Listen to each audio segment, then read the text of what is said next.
नाकामी के उमूमी तासुर के बरक्स बाइकाट, एहतजाज, मुकदमे और दीगर कानूनी परेशानियां भी आमिर खान की फिल्म लाल सिंह चड्ढा को आलमी सतह पर पजीराई समेटने से न रोक सकी और ये फिल्म रवां बरस की आलमी सतह पर सबसे ज्यादा कमाई करने वाली फिल्म बन गई।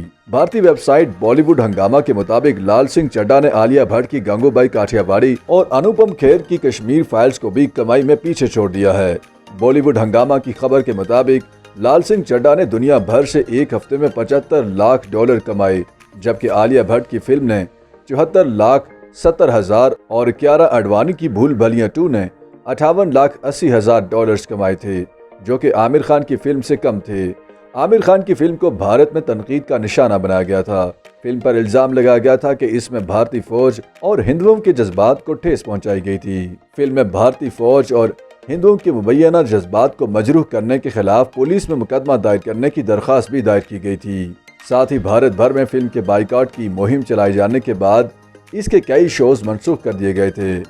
भारत भर में शोज मनसूख किए जाने के बाद भारतीय मीडिया ने बताया था कि आमिर खान की फिल्म लाल सिंह चड्ढा उनकी गुज़श्ता 20 साल की नाकाम तरीन फिल्म साबित हुई, क्योंकि बाइकाट की वजह से उसके 80% शोज नहीं दिखाए गए।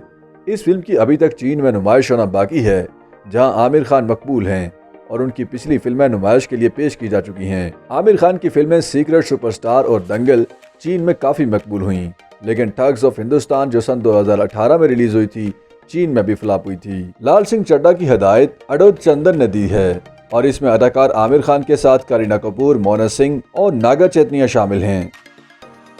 YouTube पर गूगली न्यूज देखने के लिए youtube.com की सर्च बार में गूगली न्यूज टीवी टाइप करें। गूगली न्यूज के पेज पर सुर्ख रंग के सब्सक्रिप्शन वाले बटन पर क्लिक करना ना भूलिए। YouTube पेज पर अपलोड होने वाली वीडियोस से बाखबर रहने के लिए बेल आइकन पर क्लिक कीजिए। आपको हर नई वीडियो के बारे में नोटिफिकेशन मौसूल हो जाएगा।